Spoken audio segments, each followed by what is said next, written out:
Ciao, alcuni di voi avranno visto il mio precedente video sul negozio di dischi romano Disfunzioni musicali. Sono arrivati tantissimi commenti, pareri, suggerimenti e qualcuno mi ha anche chiesto di poter aggiungere qualche dettaglio che nel video precedente mancava. Una di queste persone è Federico Guglielmi, giornalista musicale, soprattutto per il Mucchio Selvaggio, ma con collaborazioni con tantissime altre testate, e produttore discografico con la sua label iGrise, che era in collaborazione proprio con Disfunzioni musicali. Ma soprattutto, tra Federico e i soci fondatori di quel negozio c'era un forte legame di amicizia. Andiamo a sentire che cosa ci ha detto? Andiamo.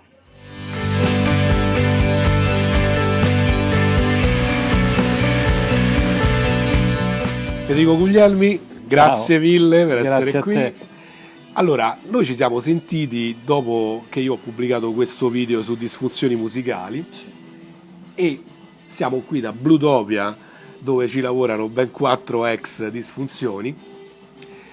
Tu conoscevi i proprietari, i soci fondatori del negozio Certo, addirittura prima ancora che aprissero. sì, esatto. Come vi siete conosciuti? Ci siamo conosciuti perché negli anni 70 a Porta Portese, cioè non proprio a Porta Portese, leggermente fuori di Porta Portese, sotto il ponte, diciamo, che porta poi a Piazzale della Radio in pratica, sotto questo ponte lì c'è un sottopassaggio e lì nell'angolo si davano appuntamento i appassionati, collezionisti, insomma gente che a Roma eh, si interessava di musiche rock e dintorni, e in pratica tutti questi andavano magari a Porta Portese la mattina presto e poi ci si radunava lì per chiacchierare, per scambiarsi idee, suggerimenti, per scambiarsi, comprare, vendere dischi. E io ho conosciuto Gianni e Domenico, due proprio lì, perché loro portavano avevano dei dischi, diciamo, che non si trovavano particolarmente, e registravano cassette pirata, diciamo, di dischi che appunto che non si trovavano tanto, per cui portavano le cassette, portavano anche qualche disco ovviamente, però ci siamo conosciuti lì. E tu hai saputo quindi in anteprima che loro poi avrebbero aperto un negozio. Beh, loro in realtà non, diciamo, era un periodo un po' strano, cioè si tendeva a non far sapere un sacco di cose perché si temevano sempre azioni della concorrenza o magari di essere anticipati da qualcuno. Per cui in realtà io non ne seppi nulla del negozio fino a che quando andai a Milano da IRD, che era un grosso importatore che c'è ancora, insieme con Tonino, che era il titolare di Roxette, un negozio di dischi nel quale io andavo un paio di volte alla settimana a fare ordini di materiale di importazione e a fare il commesso.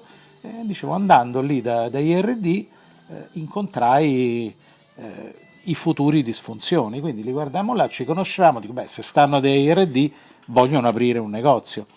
E infatti ci fu poi la conferma, aprì lo storico negozio di Vedi Falisci, che divenne immediatamente un punto d'incontro. Era un negozio piccolissimo che loro avevano proprio organizzato con le loro mani, cioè dipingendo, costruendo gli espositori. Il negozio divenne subito un punto d'incontro fondamentale. Io, col fatto che li conoscevo già e poi erano veramente tutti e quattro persone amabilissime, grandi appassionati, divertenti, ci passavo le giornate intere fondamentalmente. Senti, ma non ti hanno chiesto di diventare socio? Allora no, in realtà no, perché già allora quando stavano a Via dei Falisci in quattro già praticamente c'era troppa gente nel negozio, non si poteva fare. In realtà quando avevano già aperto il maxi negozio a Via degli Etruschi glielo chiesi io. Ah, Gli chiesi, dice, ma potrei, che ne dico, mi piacerebbe magari, perché avevamo varie attività che gestivamo, di cui appunto ti dirò. E gli chiesi: mi prendereste come socio, perché il negozio ormai era diventato enorme, quindi magari poteva pure servire Certo. un quinto titolare, diciamo, per la gestione. Loro fecero la loro riunione e mi ricordo mi dissero: guarda, avremmo rifiutato la proposta di chiunque, però la tua non la possiamo rifiutare. Però mi chiesero una cifra che era assolutamente onesta, però non era, come dire, non ero in grado di sostenere un investimento di Certo. quel tipo, e tutto sommato diciamo che mi è andata bene, ecco, perché in quel momento Disfunzioni era una potenza assoluta, però nell'arco di pochi anni poi sarebbero esplosi tutti Sarebbero i cambiate le problemi che cose, ben certo. sappiamo, problemi non specificamente di Disfunzioni, ma di tutto il sistema, che poi avrebbero portato alla chiusura. Successivamente però siete poi diventati soci con Disfunzioni Musicali quando loro, non so adesso se tu hai fondato l'High Rise Records e poi loro sono entrati o l'avete fondata insieme, com'è andata la cosa? Allora, lì andò così. Io volevo pubblicare il disco di una band romana hardcore punk, gli Shotgun Solution, però inizialmente, siccome avevo rapporti con la Italian Records di Bologna, che erano organizzatissimi, inseriti, e loro erano disponibili a pubblicare questo disco, pensavo di farlo con loro. Poi per varie vicissitudini non siamo riusciti a registrare nei tempi, l'Italian Records ha cambiato un po' orientamento, però io ormai questo disco lo volevo Certo. fare, per cui decisi di fare questa etichetta, di chiamarla iRise. Fondai questa etichetta iRise, e fu normale, era il 1983, fu normale che dicessi ai ragazzi di Disfunzioni: vogliamo farla assieme questa cosa, per cui il singolo di Shotgun Solution fu in effetti al 100% una coproduzione mia e di Disfunzioni Musicali. Io però poi, per varie ragioni, interruppi per un po', e poi quando decisi di riprendere il progetto un annetto e mezzo dopo, lo proseguì con l'Ira di Firenze, che erano interessati a fare cose, diciamo, diverse dalle loro cose solite. Quindi io gli feci questa proposta di un'etichetta più orientata verso il rock and roll in inglese, la psichedelia, e così produssi l'album dei Technicolor Dream con loro, feci un paio di 45 giri dei Gang, di Joe Perrino and the Mellotons, poi feci il Magic Potion e Pale Dawn, che erano i due gruppi nati dallo scioglimento dei Technicolor Dream. Poi pure l'Ira cambiò orientamenti, divenne distribuita major, quindi non erano più interessati a proseguire questo tipo di cose, per cui io tornai a Disfunzione degli ragazzi: vogliamo fare assieme di nuovo l'I-Rise? Loro stavano pianificando, avevano già cominciato forse con la Mantra Records, che è la loro etichetta, con la Viva Records, che era un'altra etichetta collegata ad altri ragazzi che erano appassionati di underground, avant, americano, per cui ci trovammo in pratica a fare di nuovo l'I-Rise Certo. con Disfunzioni, e la portai avanti fino a che non ho smesso nel 1990. E nel 1987 hai prodotto questo gruppo di belle speranze all'epoca per il rock romano che si chiama Garçon Fatal, questo Sì, 45 giri che era Fox on the Run, Tell Me. esatto. Quanto ha venduto? Com'è andato questo disco? Il disco vendette, dunque, direi sulle circa 500 copie vendette. Però di tutti i dischi ai Rise è sicuramente quello con cui ho avuto meno a che fare, perché praticamente partecipai solo al mixaggio, ma Luigi e i ragazzi avevano comunque idee estremamente chiare, diciamo, su quello che volevano fare. I Garçon Fatale staccavano un po' rispetto alle proposte che mi interessavano di più, però, come dire, erano un gruppo comunque forte, con un bel seguito qui a Roma, avevano questo bel suono un po' punk, un po' glam, quindi avevano delle potenzialità, avevano questo disco praticamente pronto, e si decise di fare questo 45 giri, che ho detto me lo trovai praticamente quasi chiave in mano. Ricordo che lo volevamo presentare al meeting delle etichette indipendenti che all'epoca si svolgeva a Firenze, e chiaramente c'era il meeting e volevamo andarci col disco. C'erano stati dei ritardi, praticamente riuscimmo a prendere 100 copie del disco all'RCA dove l'avevamo fatto stampare, partendo per Firenze, cioè nel pomeriggio partendo per Firenze, che il giorno dopo c'era il meeting, c'erano finalmente queste copie.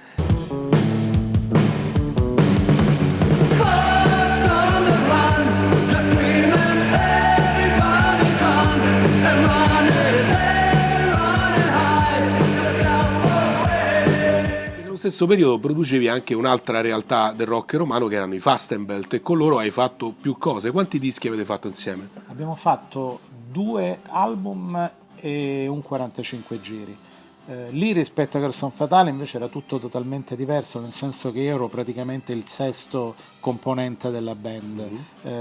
Facevamo tutto assieme, eravamo una sorta di piccolo clan, si erano create anche delle amicizie molto strette, in particolare con Paolo Bertozzi, il chitarrista, che è tutt'oggi uno dei miei più cari amici. Loro li vidi di spalla a un concerto dei Naked Prey al One Club e rimasi folgorato, cioè erano fantastici. Quindi gli dissi: ragazzi, siete impegnati discograficamente e tutto il resto. Loro avevano un 45 giri fatto, stava per uscire, ora non ricordo bene, però comunque avevano questo 45 giri che però non rispecchiava assolutamente quello che erano sul serio. Quindi io gli feci una proposta, ci furono delle complicazioni per liberarsi di un management che li aveva messi sotto contratto, con cui loro non volevano lavorare più, quindi gli dovettero dare dei soldi, anche bei soldi, per potersi liberare, e poi appunto facemmo assieme il primo album, in mezzo facemmo il 45 giri, poi il secondo album con un altro cantante, perché nel frattempo c'erano state delle complicazioni con Claudio Caleno, il cantante storico di Fastenbelt, che poi purtroppo anni dopo se n'è andato, è morto, e fu un periodo bellissimo. Poi i Fastenbelt erano proprio eravamo fratelli, cioè loro andavano in tour, io andavo con loro, gli trovai la possibilità di fare da spalla tutte le date di un tour degli Udugurus, e ci divertimmo tantissimo. Sono stati un'esperienza fondamentale per Roma, e hanno ancora, benché siano sciolti da tempo in memoria, un seguito enorme, come vediamo dagli ascolti su Spotify. Per settembre-ottobre faremo la ristampa in CD con bonus track del secondo album. Il primo album si chiamava No Escape from Acid Hysteria, che era un titolo folle che mi ero inventato io così. A loro piacque, io non credevo sinceramente che gli sarebbe piaciuto, invece gli è piaciuto un casino, e ci siamo poi organizzati, perché a quel punto ci voleva che la copertina in qualche modo rispecchiasse quest'idea del titolo, per cui facemmo fare a un mio amico di Lucca delle foto strane con una chitarra con dentro delle spine e del filo spinato, e tutte foto solarizzata, stranissima. E mentre il secondo era My Blood, My Sin, My Madness, un altro titolo che mi sono inventato, che sono le prime parole della prima canzone che c'è nel disco, che si chiama Black Charmer. Io ho scritto 2 testi di canzoni in vita mia per i Fastenbelt. Il primo è questo Black Charmer, il secondo fu il testo della cover di City Slang della Sonic Rendezvous Band, che gioco forza scrissi questo testo perché nessuno, interpellammo gente madrelingua, chiunque, nessuno riusciva a capire esattamente che cosa diceva il testo, per cui piuttosto che fare una cosa che non aveva senso, dice, vabbè, ne scrivo uno nuovo. Certo. E fu una bellissima storia, che poi si interruppe come tutte le belle storie e riprese con idee, prospettive completamente diverse, quando sull'onda del punk, del nuovo punk di Offspring, Green Day e così via, la BMG cercava una band punk italiana credibile, diciamo, con una storia, che cantasse in italiano, per cui si adattò qualcosa delle canzoni che Paolo aveva scritto nel frattempo con un'altra band, se ne fecero delle altre nuove, cantate in italiano, con Claudio che nel frattempo era stato ripreso come cantante, e io produssi l'album di Fast and Belt per la BMG, che uscì in CD e cassetta, vendette parecchie migliaia di copie, perché c'era anche una bella promozione, hanno stati fatti 2 video che andavano su Video Music, parliamo del 96-97, e quindi insomma sembrava che ci fosse pure un futuro, soltanto che poi cambiarono delle dirigenze alla BMG e il nuovo dirigente non era più interessato ai Fast and Belt, per cui il contratto fu rescisso e finì lì. Quindi in realtà con l'I-Rise ho fatto 2 album, un singolo, e poi un album l'ho prodotto da produttore artistico per la BMG. Certo.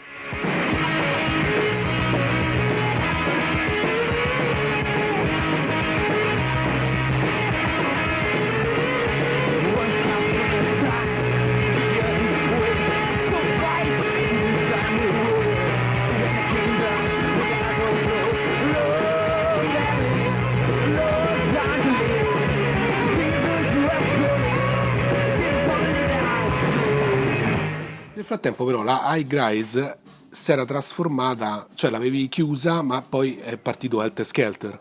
In realtà c'era stata un'altra cosa prima, perché io nel 1988 avevo fondato con altri colleghi una rivista di musica che si chiama Velvet. Sì.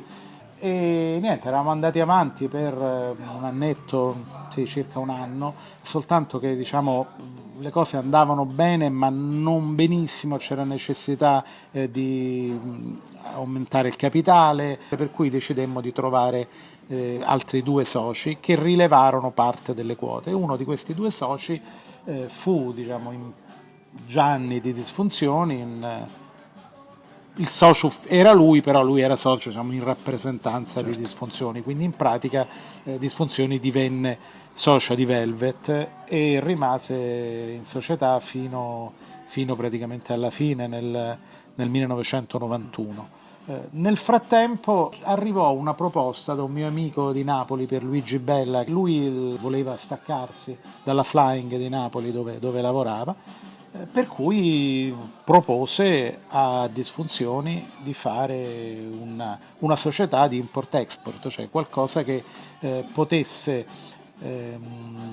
sia mandare all'estero un po' di dischi italiani validi, compresi quelli che venivano prodotti, sia soprattutto importare etichette ad hoc. Certo. E quindi i 4 soci di Helter Skelter, Disfunzioni Musicali, Pierluigi Bella, io e Claudio Sorge, che all'epoca stava ancora a Rocavilla, sì, perché era fine anni 80, e quindi mettemmo su questa società nella quale lavorava fondamentalmente Pierluigi.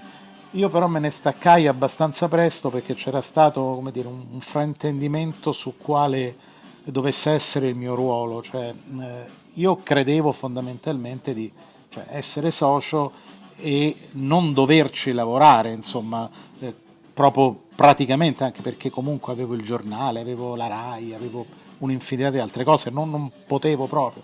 Invece l'idea era che io dovessi lavorare lì, per cui lasciai fondamentalmente, no, io non posso lavorare, allora vendo le mie quote, cedo le quote a qualcuno che è disposto a lavorare, e questo qualcuno fu Stefano Zurlo, che era un ragazzo che aveva organizzato anche concerti a Roma, e poi alla fine Helter Skelter, poi Pierluigi se n'è andato e Stefano è diventato socio di Goodfellas, certo, che adesso è una società appunto di import-export di dischi, fanno anche libri, molto molto grande, che ha sede a Firenze, però fondamentalmente, diciamo, Helter Skelter in qualche modo è confluito in Goodfellas. Helter Skelter fu comunque una cosa grossa, che trattava musica alternativa, che non è che circolasse moltissimo all'epoca in Italia, e soprattutto non c'erano importatori grossisti nel centro-sud di un certo tipo. Se ancora non l'avete fatto, iscrivetevi al mio canale Radio Dario Berlin Rome. Grazie.